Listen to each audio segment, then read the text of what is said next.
اعوذ باللہ من الشیطان الرجیم، بسم اللہ الرحمن الرحیم۔ عید الاضحیٰ کے دن کے مخصوص اعمال۔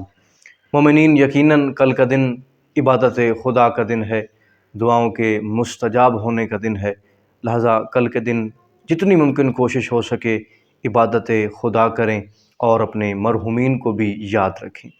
کل کے دن کے جو مخصوص اعمال ہیں وہ آپ کی خدمت میں عرض کرنے جا رہا ہوں۔ سب سے پہلا جو مخصوص عمل ہے کہ کل کے دن غسل کیجیے اور اس کے بعد عید الفطر کی نماز ادا کیجیے۔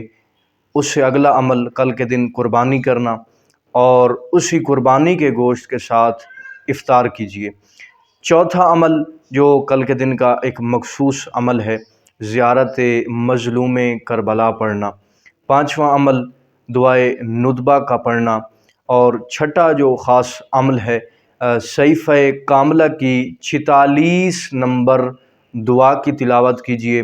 اور اس سے اگلا جو کل کے دن کا ایک خاص عمل ہے جس کا خدا کے ہاں بہت مقام و مرتبہ ہے اور جو عمل بہت زیادہ فضیلت رکھتا ہے، کہ آج کی رات سے لے کے 10، 11 اور 12 ذی الحج کے ان دنوں کے اندر ہر واجب و مستحب نماز کے بعد ان تکبیرات کی تلاوت کیجیے جو سکرین پہ آپ ملاحظہ فرما رہے ہیں۔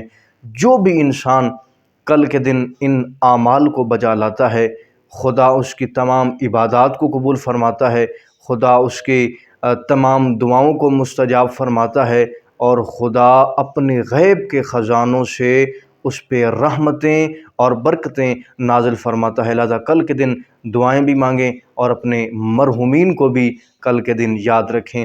اللہم صلی علی محمد و آل محمد۔